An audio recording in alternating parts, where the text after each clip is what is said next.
Okay, we're good. This is Bill McKinley, the chairman of the Newbury Veterans Committee, and today we're going to be talking with Gordon Dickey in one of our veterans interviews. And Gordon's going to go ahead and introduce himself and then press on with his story. Gordon. Thank you for having me. I do appreciate that. My name is Gordon Dickey. I was U.S. Navy. I was just over 4 years regular active duty, 16 years with the reserves. So yeah, the story goes back basically to my birth. I was born at Keesler Air Force Base. My father was an Air Force officer. And first assignment was to Germany, and that's the German family that we lived with. Yeah, it was a second marriage. The first one had been an SS officer who died on the Russian front. So yeah, my parents agreed to call me John, but the German family insisted on calling me Gordon, which was a family surname in the family. And the reason was that first husband had been a Gordon, a Scotsman who was so impressed by the Nazi movement that he moved to Germany. But yeah, he didn't come home. And so anyways, when I found out this story around high school, I said, no, I don't want to be Gordon. Stop calling me that. But then I changed my mind when I met Joan. We thought it was too close to John. So she wanted to go by Gordon, and that was fine by me. What I learned from that whole experience is it's not the name that makes us. We are what make our name, and so forth. And yeah, my youth was in the 50s, and very impressed. The World War II generation was up at bat. Families looked after each other. It was a very neighborhood feel the way I grew up. And the draft was in force, and so service was almost a given. And to be a full-fledged American, if you get a democracy and it's at war, if you're not part of that, you're getting a free ride, I think, a little bit. Probably a little bit harsh judgment on that because there are many reasons not to. But no, it's an honor, it's a duty. And I felt that way and was particularly underscored when JFK became president. I retired after 36 years of federal service. And I asked people, well, how come you've been an attorney for the government for the past 30 years? You could have done a lot better on the outside. And the rejoinder up to the day I retired was, ask not. So service was really important to me. The 60s, of course, was a fiasco. This is when a whole generation pretty much rejected the moral values and preachings of the World War II generation, and that was kind of sad. And I wanted to be a part of America organization, and too many stories of bad leadership. That always bothered me, that the lives of our people, citizen soldiers, were way too valuable to be left to social status or whatever feeling. Patton was popular in the early 70s. A lot of junior officers came in thinking that's a model of leadership. I don't think it is at all. I don't think it works very well, but it's a great movie. And some great results can result from different situations. But what I thought I could bring to the table would be that I would care about my men. And back then it was all men. Yeah, it was a different culture altogether. And yeah, well, anyways, my parents caught me applying to Annapolis as I was writing to my senator, and they intercepted my letter. Said, Gordon, you don't want to go to Annapolis. That's the Mid-Atlantic. You don't want to be stuck in the Mid-Atlantic. It's no pizzazz. It's hot, humid, muggy, and a long way from home. You really don't want to do that. I said, well, what do you think I should do? How about Colorado? I said, the Navy doesn't really exist in Colorado. I said, oh, they probably have a state university. What a great place to go. I said, Dad, I'm not joining the Air Force. Not going to happen. So I looked into it a little bit. And yes, the University of Colorado was very, very impressive when I looked into it. And had students from all over the country and all over the world. And that meant a lot to me. I was too comfortable at home. I could have tucked down in North Reading, Massachusetts for the rest of my life and been perfectly happy. But no, I felt the need to test and stretch myself a bit. So I went out there, joined Navy ROTC, the Rocky Mountain Navy. A little bit odd. And the other odd thing was I was not an engineer. I knew I wanted to go into the JAG Corps, become a lawyer, and they still had a program back then. And so I said, okay, well, I can do that. It was an English political science type of major. And yeah, that kind of set me on my course. And I got the scholarship my second semester. The captain went up, gave me a check and said, well, welcome. I understand you wanted to say something to me about the unit. I said, sir, I just want to tell you how glad I am to be here. So yeah, so the midshipman cruises came and went. Officer training for midship in the early 70s. Wow, it involved almost everything.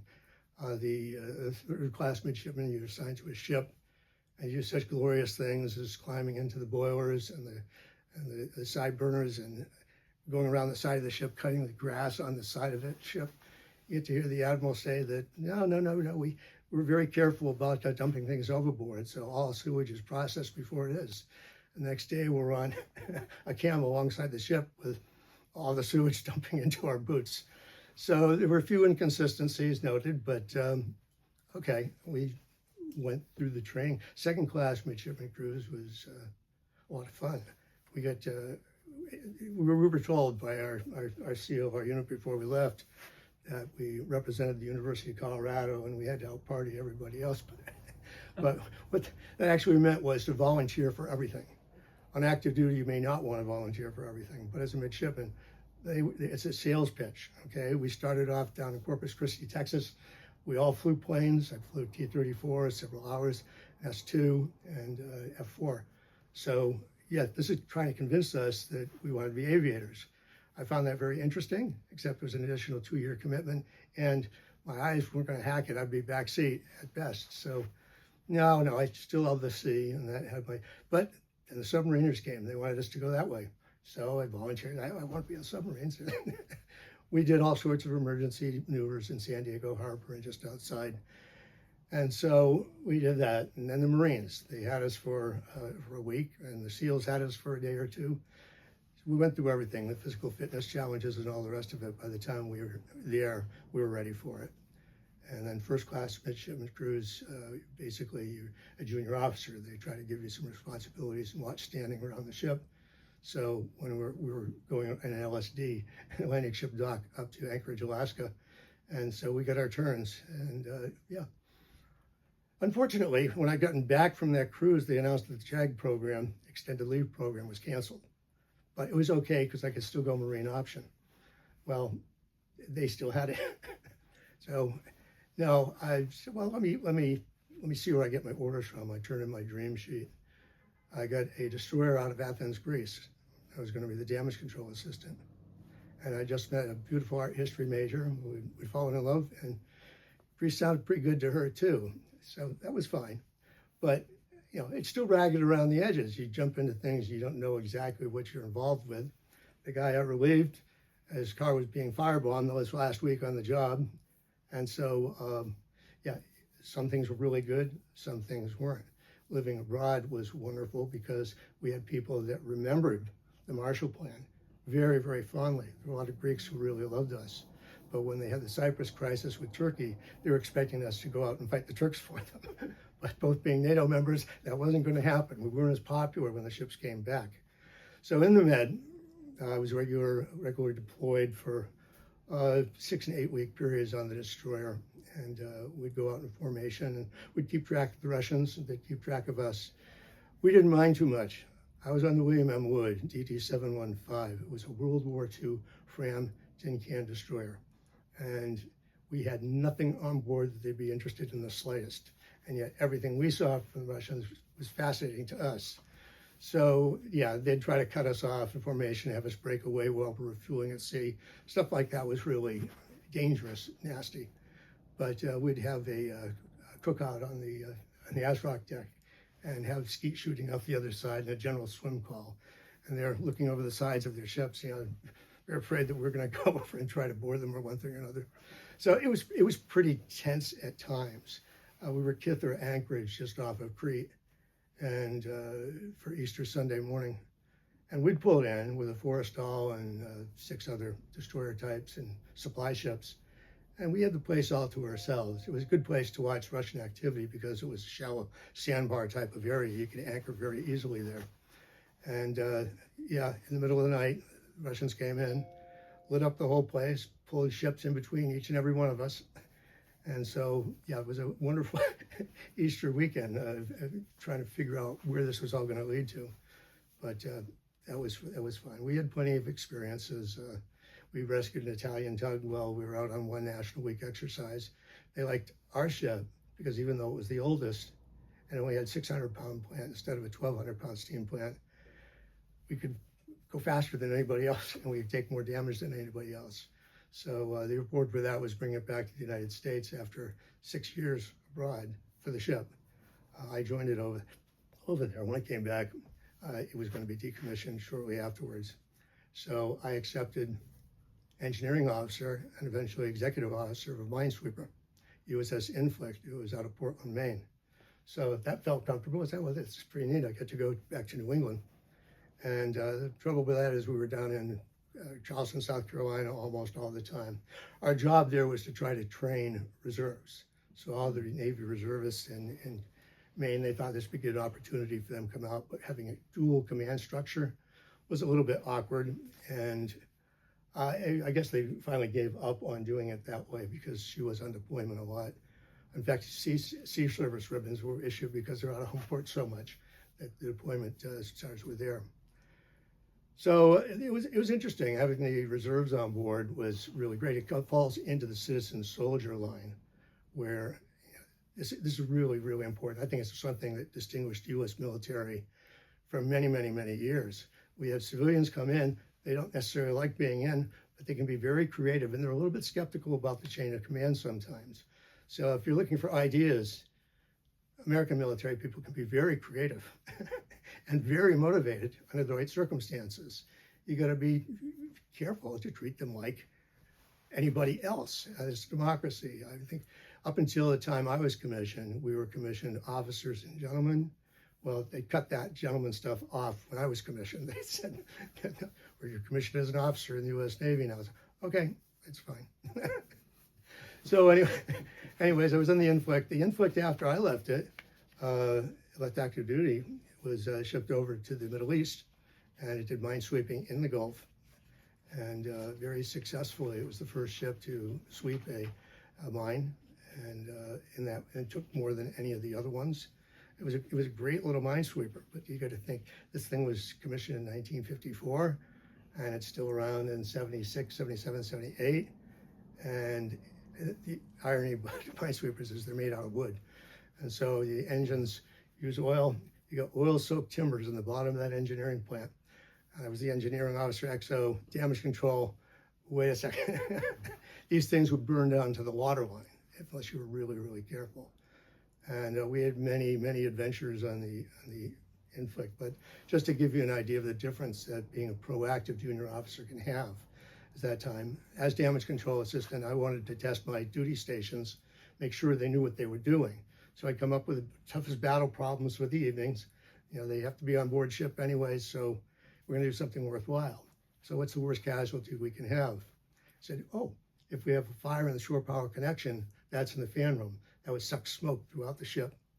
And yeah, and that would put down all the fire pumps and everything. Would be really, really out of luck. And so we ran the drill.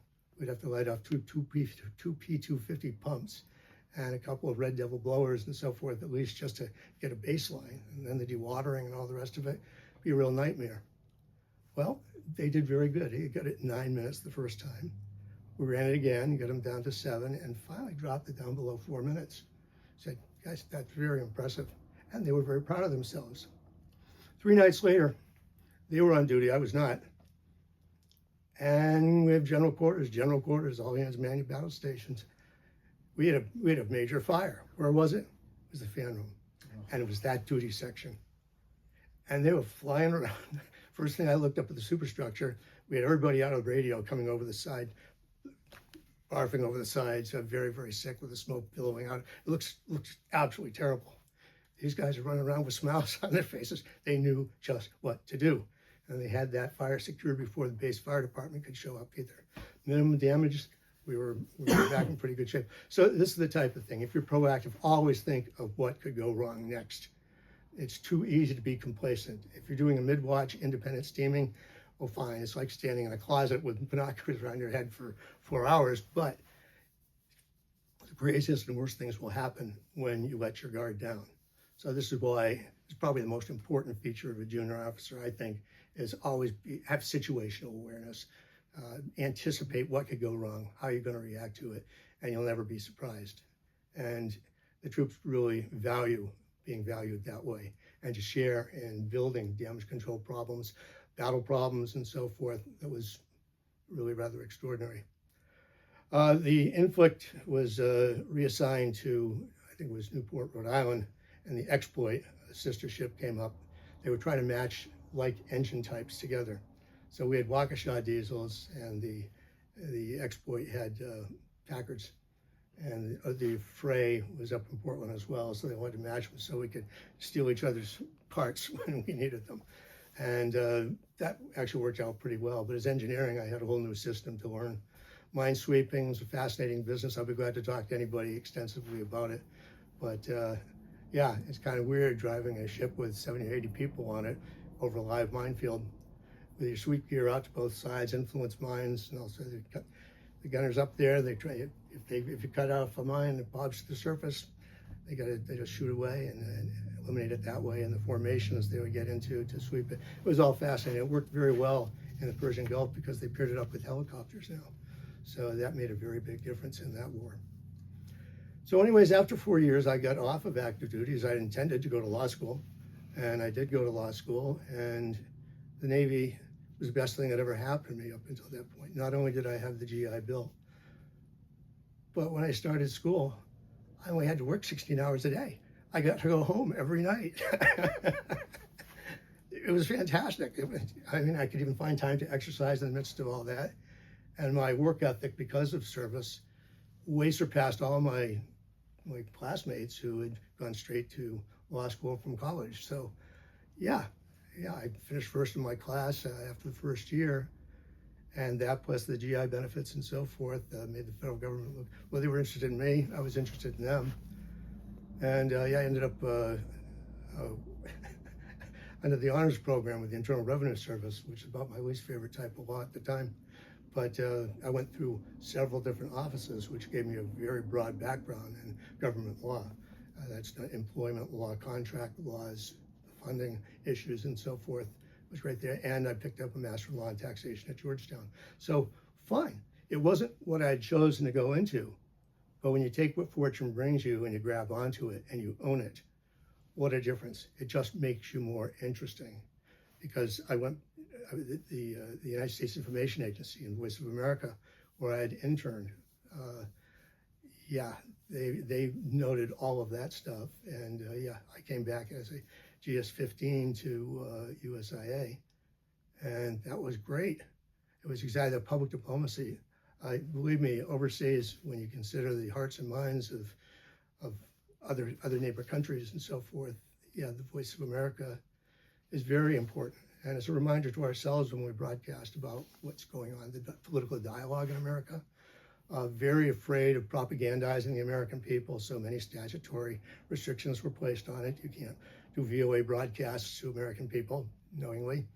If they happen to be in a foreign country where you're broadcasting there, that's okay. But yeah, and Fulbright scholarships and the student exchanges and so forth, this public diplomacy was absolutely fantastic. Which leads to me jobs in Washington with the reserves, because I immediately joined the reserves even before I left law school. I was with Comcrew Desgrew 2 out of Lawrence, Massachusetts. That's a Commander Cruiser Destroyer Group 2. Thank you for explaining the Navy acronyms, which are the worst in the service. They are. They are. Well, one of my kids in high school was asked to do an imitation of one of their parents, and my daughter Abigail got up and she said, "Well, DOD talked to." No, it was all acronyms. You did it far better than I could do it, but yeah, once you live in that world, it's really hard. But anyways, after that, we moved to Washington, D.C., and so I affiliated with a reserve unit there immediately, the one they needed, Biomed Ertland, the Biological Emergency Response Team Atlantic. Yeah, so yeah, and there was no active duty counterpart. So we were working out of Bethesda Navy Hospital and Research Center. That was scary stuff. I was the only surface warfare officer. Everybody else was a doctor.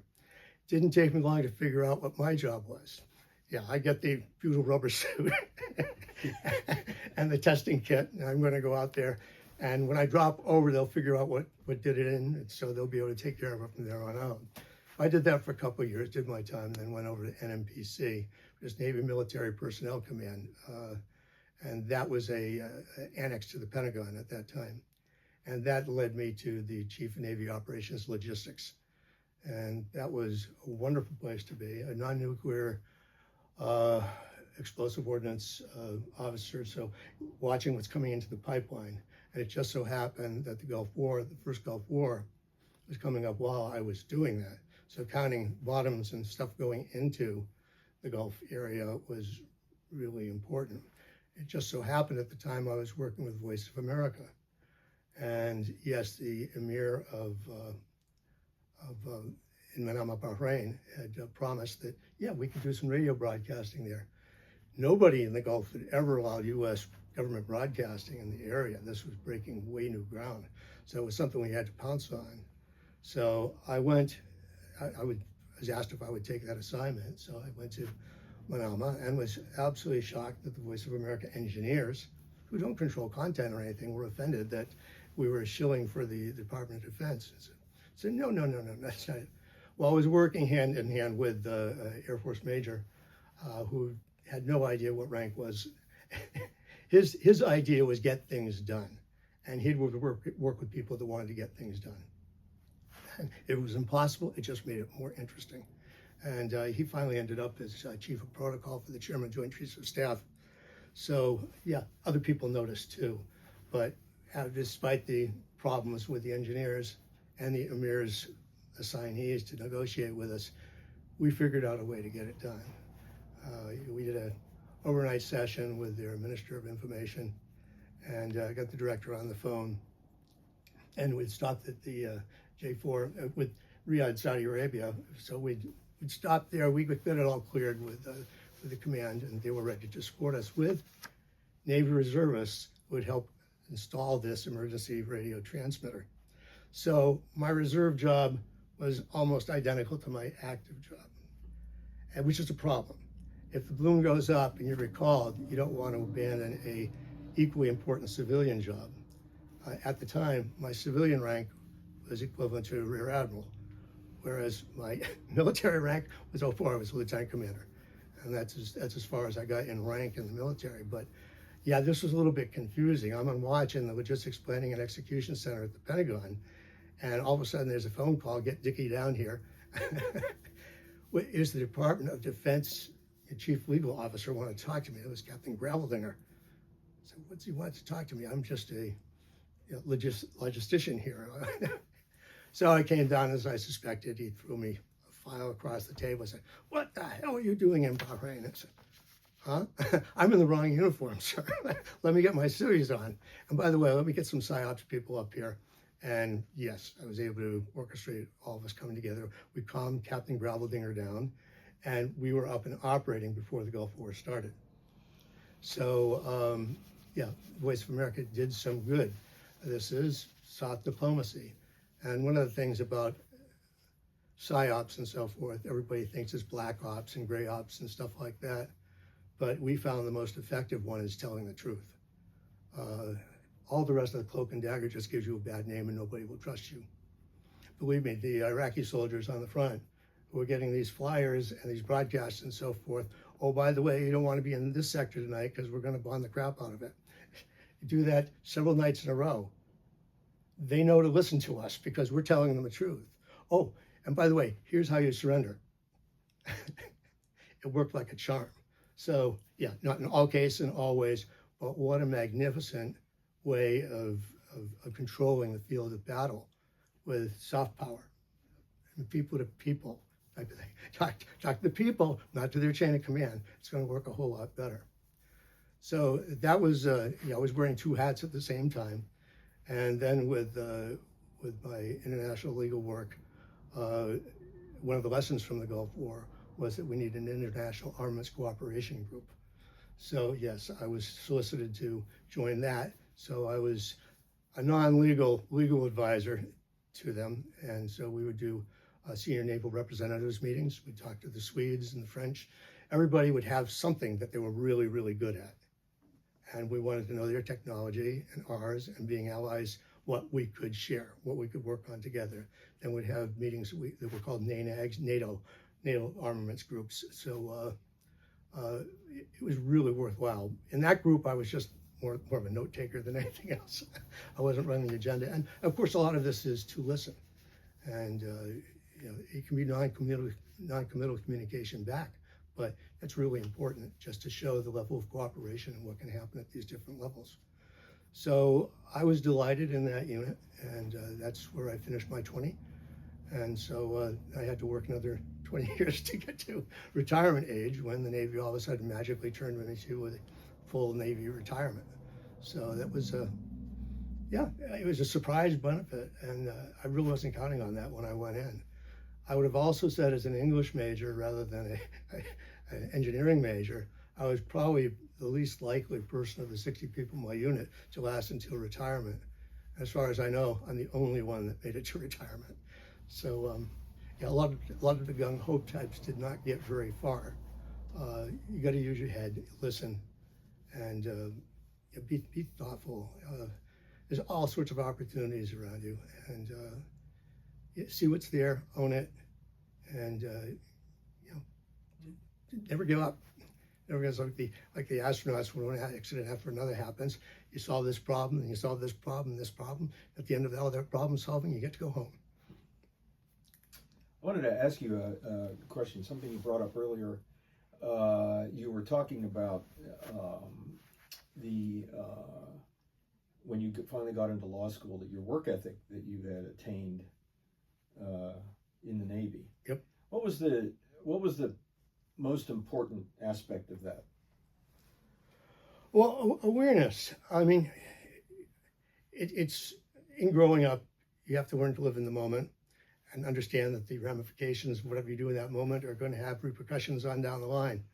That's a very, very big part of growing up, and I think nothing makes you realize that more than when you've got watch or division officer responsibilities, and you've got 40, 50 troops. Yeah, their well-being. There's an old saying, look out for your troops look after you. And that is very much true when you're dealing with citizen sailors and soldiers.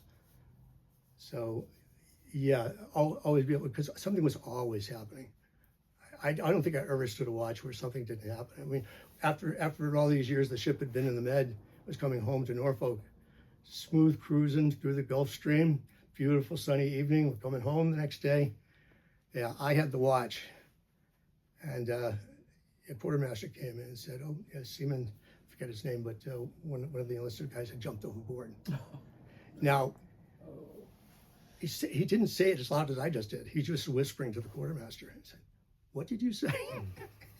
And he just repeated it that calmly. You expect, if there's something like that, there'd be more of a hue and cry about it. No, he downplayed it, and I couldn't risk anything. I shot full right turn. And so right full rudder, I couldn't see him. I didn't know where he was, had no idea. And I had the worst eyesight of anybody on the bridge. So guy was a fool to jump over during my watch, but I just did the math.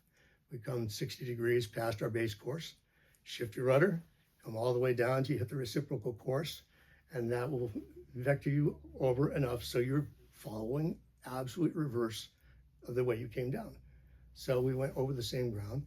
We had the man on board. I never saw him. I was the officer of the deck. So yes, it was a good team. We had divers in pretty quick as he was coming close. They weren't too sympathetic with his plight, but I think he spent the night in a closet. But that was the Navy back then. Wow. Yeah, that's an event. All right. Yep. Yeah, for sure. Wow, that's crazy. Also, another thing too, that I was catching a little bit that your perspective on global things. You started talking about that a little bit when you had gotten to headquarters Navy at the Pentagon. Yes. And do you remember anything about that experience? I'm only asking this because the Pentagon is a large mystery unless you've been there. Sure it is. And so was there anything about that changed your point of view as far as the whole situation was concerned? Well, I viewed it more organically. And what I mean by that is that, you know, everybody's got their wing of the Pentagon and so forth, but you're running into officers and folks from other armed forces all over the place. So I couldn't pretend I was just Navy. I was working with an Air Force officer on a regular basis. Many of the services were considered, would be looking down at people who wore purple. So the more purple you are working with other military elements, you weren't in your designator, you weren't in command of a ship or something like that, which they valued more. But no, these guys got a lot of stuff done. And with the Navy portion, we're talking about the Chief of Navy Operations. Chief of Navy Operations has several different sub-elements. Logistics is one of the big ones. That's the part I was most familiar with. But when I went to International Armaments Cooperation teams, almost all the other members of that team were aviators. They were test pilots. And so it was wonderful working with all sorts of different interesting people, and we all had something to bring to it. My international negotiations on behalf of Voice of America were magnificent background for that. I knew how to work with state, and I did end up with State Department ultimately. With Voice of America, I'd run radio broadcasting agreements from Costa Rica, Sri Lanka, Germany, Bahrain, Kuwait. I mean, yes, get to travel around a little bit, but wow, these were rather important. So yes, I didn't realize how important Voice of America, for example, was to the Air Force or to PSYOPs. Yeah, they couldn't do it themselves, and so they used what was legal and tried to cooperate with us. And so even within my own organization at USIA, he looked a little bit askance at me and said, well, who are you really working for? Working for the taxpayers guy. I learned that at IRS. And actually, it was a good IRS lesson out of that. The first lecture I got at IRS was, no. You are not here to win cases. If you win, that's fine. You present the government's interpretation of the law in this thing. And win, lose, or draw, yeah, that's the way the system's set up. We're not here to defeat the taxpayers, run them into the ground. We're not to bury them because we can afford more litigation. It really impressed me. They really did, and it was real. I got over to the tax litigation division and yeah, had several good high-profile cases I got a lot of satisfaction out of. But you know, we were never dancing over a victory when we had a taxpayer on the other side. The only times we got a little perturbed was when somebody was pulling in some political weight, thinking that they could change the balance. Should be equal justice under the law. And they were true to that, at least based on my personal experience. That's what I saw. And the state mark was even more so. They'd rather die than betray their country in any way. They very, very dedicated. I could go into State Department stories, but that's what I'm here for. But yeah, so at the Pentagon, between services within the Navy, SPA wars or SPA wars, we had a lot of interface with space warfare advocates and so forth and understandings. We had to work with these different communities. And I think as long as we're talking about a common mission and they understand where they are in that mission, people will produce. Did you ever, I have to say what I've been thinking the whole time we've been talking is that you and I have virtually parallel military careers, even though I was Air Force and you were Navy. But sure. Did you ever at any point stop and say to yourself, how in the world did I get here? Exactly. And what am I doing? Yeah, you know, it's funny, if you'd asked me in junior high school what I wanted to be, I might have said, well, I want to be an international lawyer or something like that, because I'd heard Marbury versus Madison and the sounds of case names had a music in my ears. So yeah, I thought that was, hey, the law, that is, but I never would have picked the career path that I had. In fact, with 12 years at the State Department, we had interns coming in. How do you get this job? I mean, I said, don't do what's expected. You know, if you just channel yourself into diplomatic law, tough school law and diplomacy, all the rest of it. No, there's not a cookie cutter approach. These people all came from different backgrounds and had different things to give. Actually, Navy people were really valued. There's a lot of stuff they didn't know. You know, if you have a bunch of young lawyers who have been studying law. Why are they studying the Navy? Well, yeah, there's a lot of laws associated with the Navy, not the least of which is the Code of Military Justice. Again, you're right at the doorstep of another question. Uh, there's a lot of thoughts about the UCMJ, the Uniform Code of Military Justice, pro and con. Yeah. And just curious, from a JAG, Judge Advocate General. I'm gonna try to spell these acronyms out whenever I can. But from a JAG perspective, when you were, for lack of a better word, studying the UCMJ, Yes. What was your impression of it? From a legal perspective, what was your impression of it? This is something that I think carries over to the entire military, and between the civilian population and the military population, it doesn't translate very well. And I think this is a big reason why so many people come back from military service with PTSD. It's a different world. It's a different world. The rules of warfare are vastly different than the rules we govern our civilized society with. We try to match them up as much as possible, I think, but it's different. And so, yeah, you work for these people. I mean, in the State Department, I had a legal advisor who advised a Democrat president at the time was, yeah, okay, here's terrorists. Yes, you know, we got drones and so forth. Here's the legal reasoning why we can take action under those circumstances. A lot of rules associated with it, but when you look at the military scenario and the military need, saving lives and defending the country, it's got to be done very carefully and thoroughly, but it's got to be done as evidence of who and what we are, our better nature. We follow the process and we respect the rule of law. And I think the UCMJ, yes, it underscores the fact that the commander has godlike authority. This is one of the big complaints I heard in the Navy, junior officers. When you were at the will of a commanding officer, captain at sea is no power more like God on earth than the commanding officer in the Navy ship at sea. They have such control that, yeah, you run into a bad CO, your career is ruined. And so I had a friend with a very, very senior parent who wanted to be in the Navy, loved it, nuclear power and all the rest of it, great career ahead.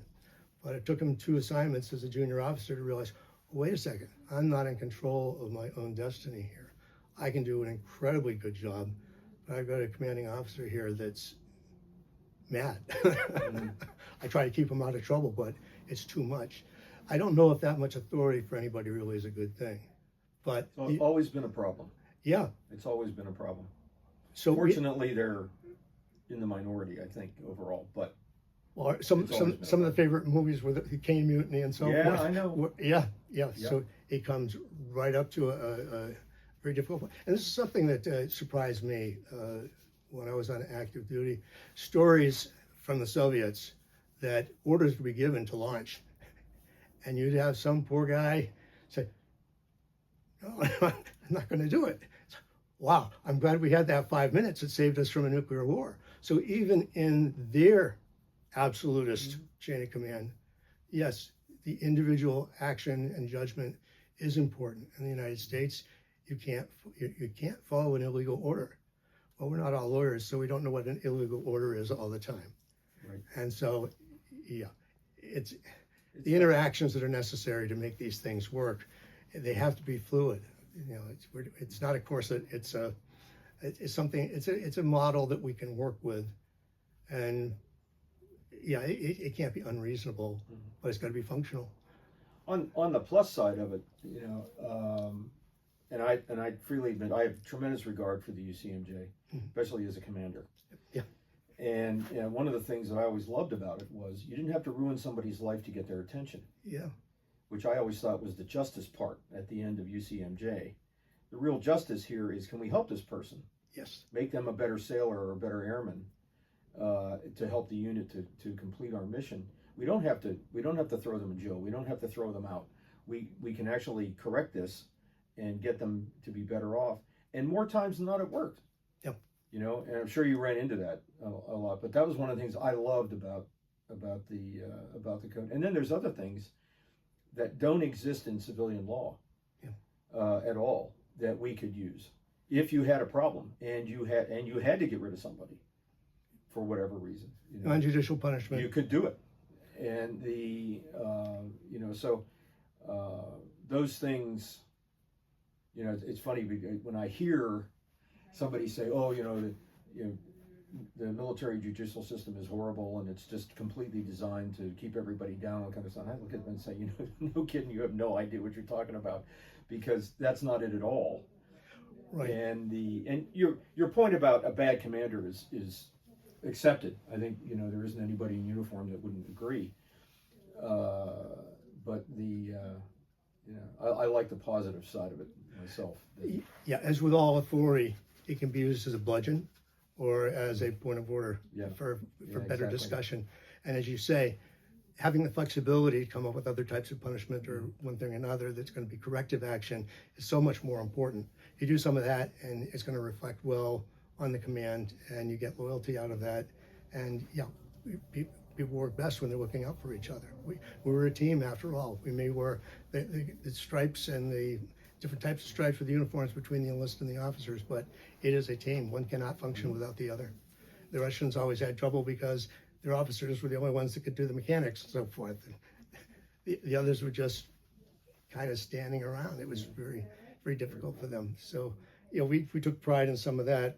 But I would just go back to my assignment on the wood. World War II tin can during the height of the Cold War in the Med could be a rather sad thing from time to time. We spent half a day once chasing a Russian submarine, which turned out to be a seamount, an underwater mountain. So, we're already highly ping on this guy, get him to surface. No, it's a seamount. Well, I can tell you this. My best friend, any place I was ever based, including the Pentagon, was the JAG. Yep. Immediately on day one, because you never knew, and I learned a good lesson with that. You needed a rapport with the legal office. Yeah, you really did, and it was for the best for everybody to establish that. Yeah. So many times bureaucratically, there gets to be a competition, or that okay, you're going to do what I want you to do because I want to do it and I've got the authority. I'm going to happen. That's using things as a bludgeon rather than trying to put together something. This Air Force officer I worked with on the Bahrain agreement was magnificent. His viewpoint, and there's some flaws into it, but basically is my job is to make my commander look good. Okay, I want him to do something that he needs to do because I'm on top of this. I know what needs to happen. So I want him at the end of this to understand that he thought of it, the commander did, and that he executed perfectly, had the loyalty of his command, and look, things are better off. So yes, he's very glad that this guy managed from the bottom up. Very difficult thing to do in the military, but there are opportunities. And like I said, situational awareness, look at the possibilities. But you find the successful ones get that. Yes. Like you did on your minesweeper. Yeah. By drilling your sailors. It's the same thing. It is. It's making it right from their perspective, which is in the end the only one that matters. It is. It is. We all must, as a liberal arts junior officer, I wasn't in the usual mold of naval junior officers, but I could overstep at times, and I did. I don't know if I was too puffed up with myself or the importance of Navy functions and so forth, but to me, one of the worst things a naval officer could do is abandon their post. If you're the quarterdeck watch officer and you walk off, there's nobody watching that ship. A U.S. Navy ship is a terrible thing to have open for anybody's use or abuse or sabotage or whatever. And I had a fellow walk off watch at 4 a.m. when his relief didn't show up. Nobody notified me until 5 a.m. And so I wanted to find out how long it had been and so forth.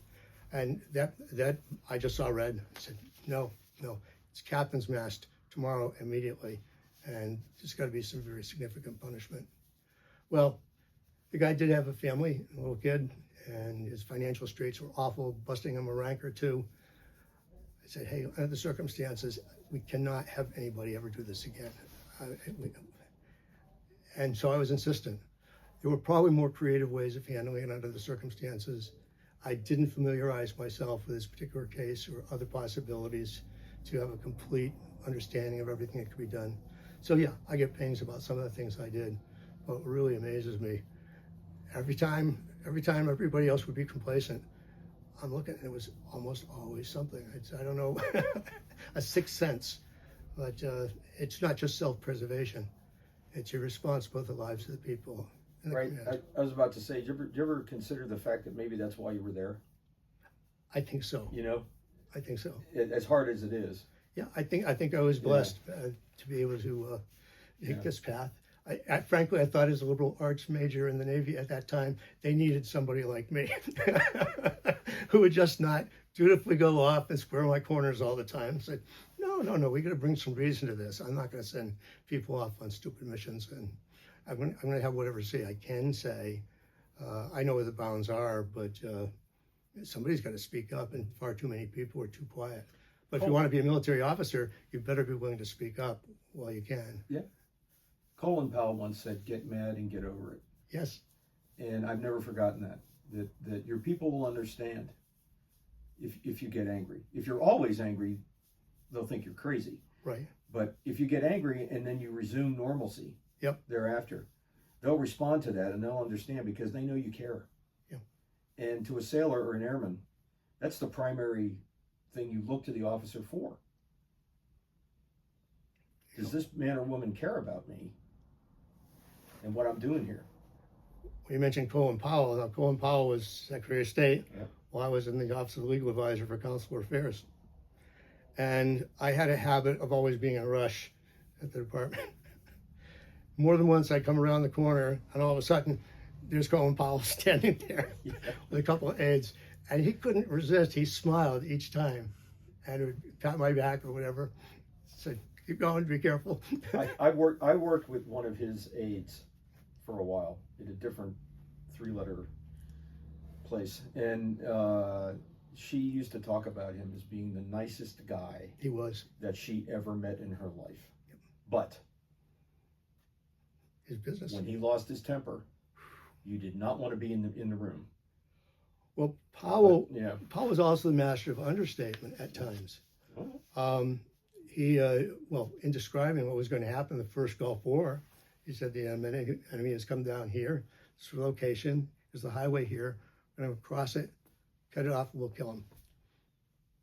That was okay. I got goosebumps to listen to him say something so absolute, and it was factual. It wasn't a threat or an angry moment. It was, hey, this is what the plan is. Yeah. It was amazing. It was chilling. But Powell also, as a leader, he went to every single office in the department, visited each of those offices at one point, made his presence known, asked questions. He cared about people, and he cared about their opinions, their legal writings, and so forth. As a government lawyer, you write it the way your analysis leads you to. If somebody up the line doesn't agree on it, they take notes. They make the notes as to why and so forth, and we proceed that way. It has to be a competition of ideas, and when one's adopted, the courage to stand behind those convictions and not apologize for having come up with another idea that wasn't taken, but you can always add something to what's going on to make it a better decision and a better environment. I don't know.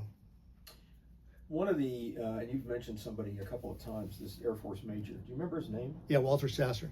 Sasser. Yep. Well, Sasser. And this was around 90? Yes. It was amazing.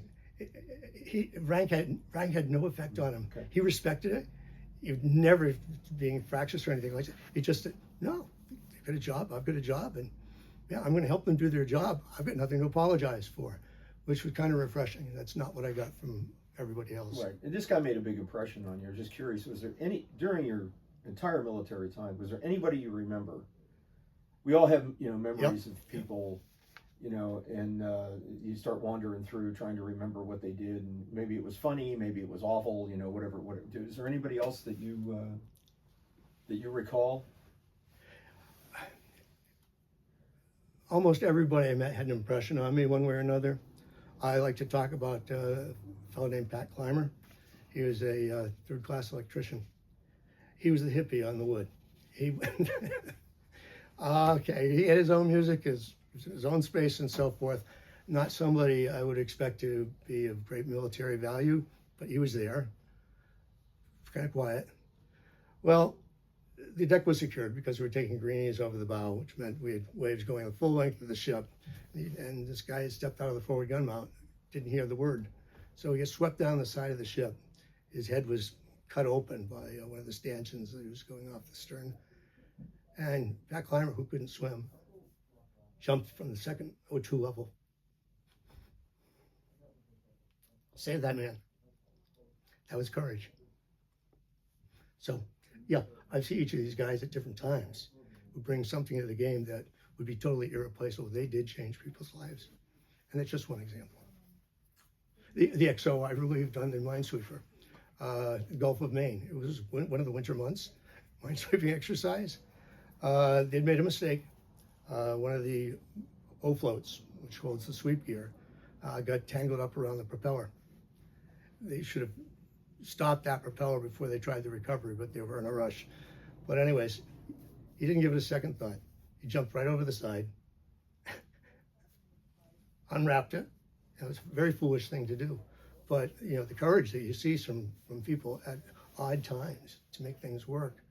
Yeah, he was leaving the Navy right after that. But, man, who does that kind of thing? In the winter. In the winter. In the Atlantic Ocean. Gulf of Maine, yeah. Soaking away. He did have a life jacket on, but oh well. that could be a problem because the ship hogs in the waves. So when it goes up, there's a big suction underneath it. So he got pulled by one suction. When the ship came down, it flooded him out. So yeah, he was lucky to have survived that. But he got it in. The ship got safe back to port. You do what has to be done. When you got to your 20 years total, yep. So you had 4 years of active service and 16 years in the reserve. Yes. Okay. And so when you got to that 20-year point, could you have stayed longer if you wanted to in the reserve, No. or were you forced to? Right. I living in the Washington, D.C. area with a young family and so forth, the Pentagon duty worked just right for me. I could get involved in some pretty heady issues that I felt were rewarding enough for me to do. And I realized that was not a command billet. The Navy highly values command billets. If you want to get promoted past lieutenant commander, you better have command of something.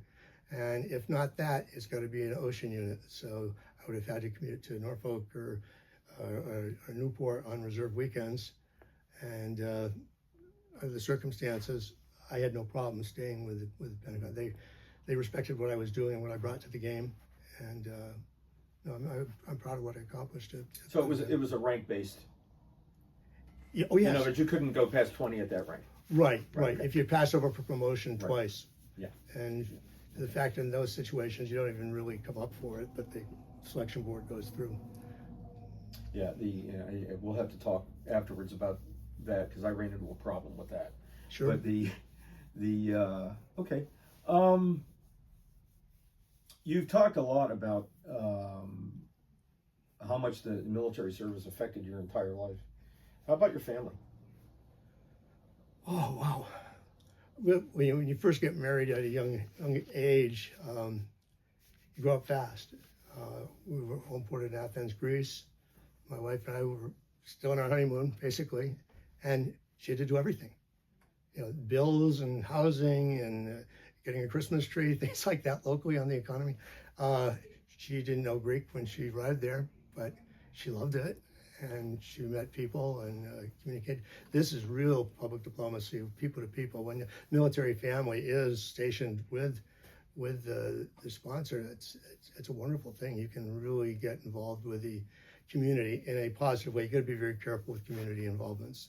The local politicians love to pull an American citizen up and say they've got the endorsement of the United States Navy or something like that. But no, learning what's going on.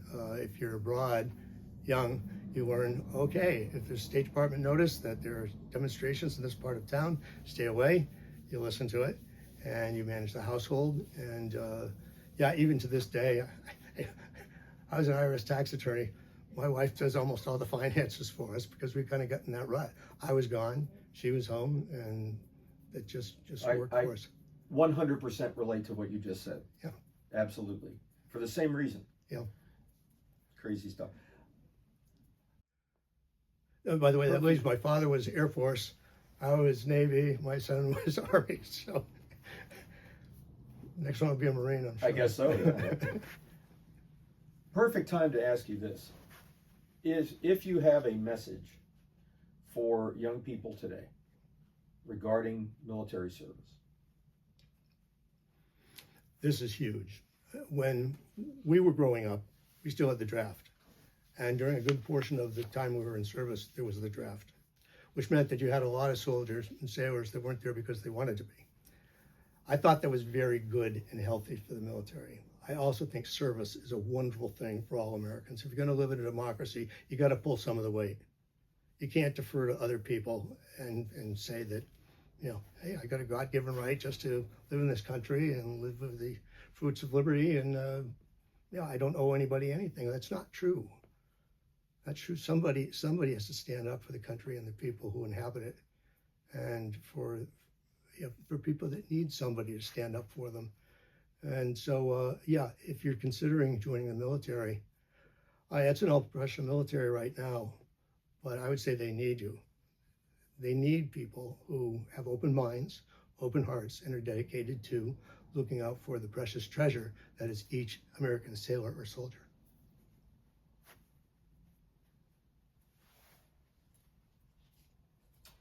Well, Gordon, here's your opportunity. Anything else you'd like to talk to us about?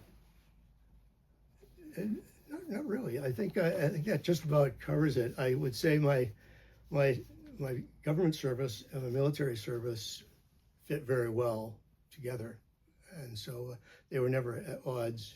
And I think it helped round my perspective on so many things, like with Voice of America, public diplomacy, student exchanges, and so forth. I just saw too many good things.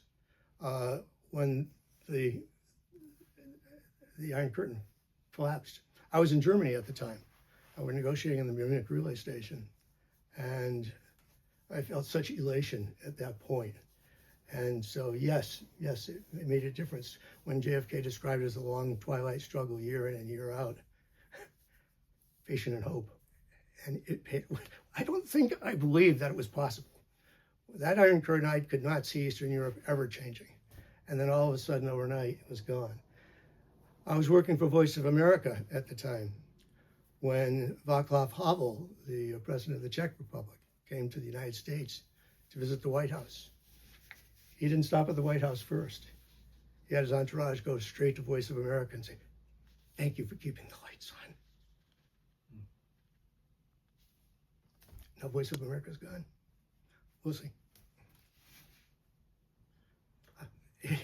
You would think if it's a good idea, it's something you need to follow up on, but times being what they are, that's what I'd like to say. Public diplomacy, people to people, always value people. This is one of the unfortunate things, I think, during the pandemic, and people becoming isolated and insular online and so forth. They miss the people. I can't tell you how many people I've seen do nice things or thoughtful things, and it just warms my heart. And then you look at the stickers on their cars. Wait a second, this person can't be like that. No, when you get to the people level, it's pretty darn good. But also say at the federal level and the state level, there's a lot of good stuff going on too. We're not each other's enemy. One good thing about our educational system and the military, it's a blender. It blends cultures and so forth, and we're at liberty to take the best from each of them for whatever value they have to ourselves. And I think it helps live our better natures. It makes you a more total citizen. And by the way, none of us who have served, I think, ever have to worry for a moment about speaking our mind in public. We've earned that right. Not that everybody else has any too, but yeah, I would challenge anybody to tell me I have to shut my mouth. As you can see, it's going to be hard to now. But that's the last that I had to say. Well, Gordon, thank you for talking with us today. It's been absolutely gripping, truthfully. I think I sometimes think that Lee and I are like the luckiest people in New Hampshire. I agree. because we have an opportunity to listen to this fabulous history that otherwise no one would know. It's true.